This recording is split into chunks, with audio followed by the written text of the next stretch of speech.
Okay, so my speech is going to be on why you should become an organ donor.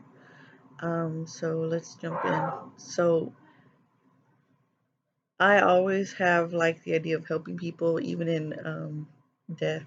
Um, so what happens to our physical being once we are considered dead, other than being put into the ground and decomposing? I mean, why not make most of your body post mortem, or even in life? Why not do something to help someone else that is um, in need of a transplant? So I'll be explaining to you why you should become an organ donor. So the idea is you should become an organ donor because you would be helping someone else, which is one of the most selfless things that you can actually do for someone other than yourself. Um, Funeral costs would diminish or be very minimal. Um, and then it would also contribute to saving rural areas from becoming urbanized by creating more cemeteries. Cemeteries are actually a big problem to the environment, actually.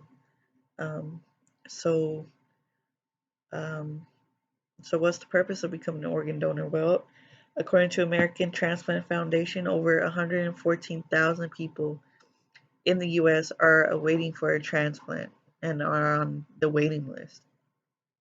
Um, Organs that can be donated after death are your heart, liver, kidneys, pancreas, and small intestines. Tissues include the cornea, skin, veins, um, and other substances. Um,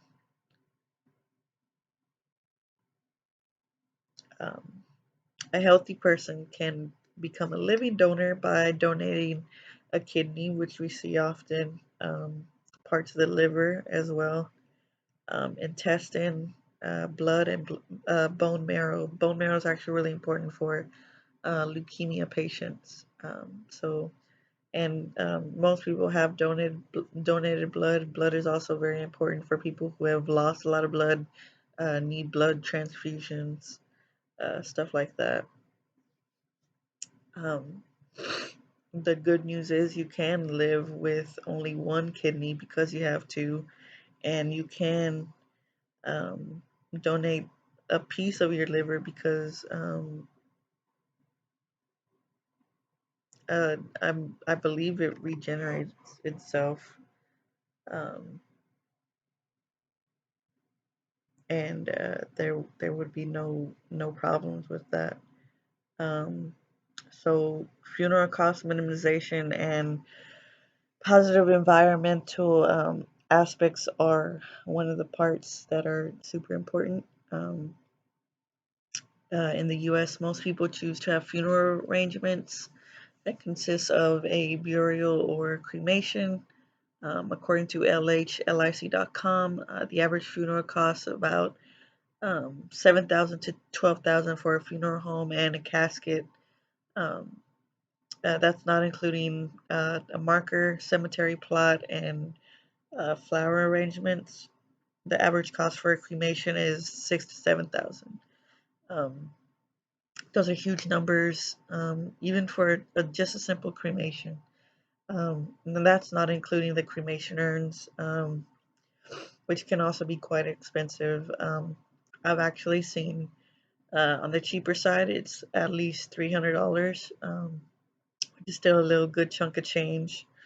Um, so, of course, depending on what you get, um, it will be quite expensive. So, according to DonateLifeTexas.org, um, depending on which programs you sign up for, you can donate your entire body or pieces of it, such as your organs. Um, you can also do it to uh, become the person who uh, donates their organs to recipients who need transplants, or you can even donate your body to science, to advanced medical research, um, to propagate human efforts to things such as like curing cancer or finding um, the reason behind certain diseases. Um, it's actually really easy to sign up for. You can do it through your local DMV when you apply for your driver's license. You can sign up to be an organ donor. It's super easy. Or you can go through donatelifetexas.org. It's super easy to sign up. Um, uh, so when you sign up for this, um, when you specify whether you want to donate your entire body or just your organs, um, they will use um,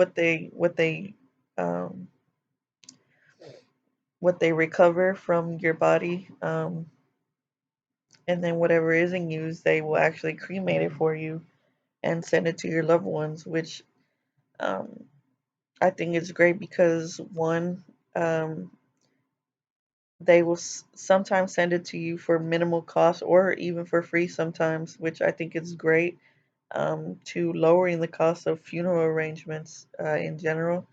Um, Two, you would not be getting buried in a cemetery and contributing to the growth of um, um, creating cemeteries that really aren't necessary, and are destroying the natural habitat of some of this wildlife. Um, um, if you um, if you donate your body and they cremate that, you'll also be giving it a piece of you to your family, which I know is super important. Like you will still have that opportunity to have them with you in a sense, after they have passed. Um, and I think it's a great program overall because it will be saving the environment, and um, you'll be lowering the cost of funeral arrangements, and you'll be helping someone and helping a particular person, or you will be helping a lot of people, or humankind in a sense as well. Um, so what's the process of organ donation? Well, it's fairly simple. So before you pass, you sign up to become an organ donor, right? Um,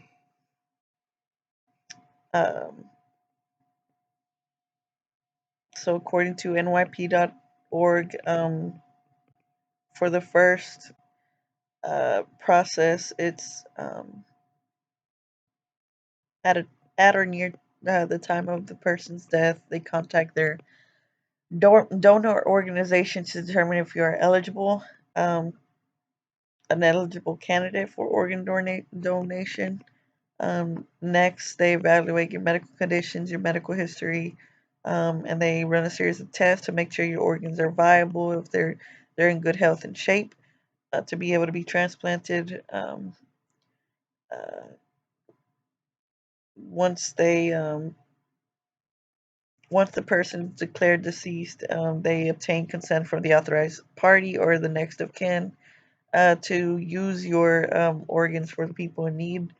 Um, Afterwards, they find recipients who are awaiting um, a transplant through the waiting list UNOS, which stands for the United Network for Organ Sharing.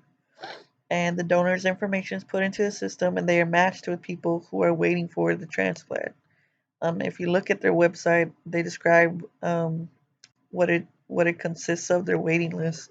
So they have recipients' information, including their blood type, their medical conditions, their urgency for transplant, time they were entered into the system, and they even have the people who unfortunately passed in the time that they were waiting, and did not make it to receive that transplant, which is actually very sad, and which is why we need more people to sign up to be organ donors. Um, but they can also remove people depending on their change of condition, which could possibly disqualify them from from receiving a transplant. But the transplant surgeon is always making the final decision whether um, recipient and donor are a good match. So then comes the organ recovery procedure, where they retrieve the organs in the OR. Then they transport those organs in a safe and sterile manner back to the location where the recipient will be receiving these transplants. Um, so, although it's a difficult decision and process, there are lots of people who have shared their stories. According to lifegift.org, um, they publish stories about how donors and recipients alike, how their lives changed because of this life saving process.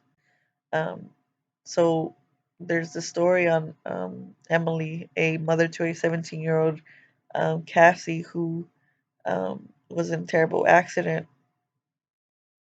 And fortunately, um, Cassie decided to become an organ donor before she passed. And um,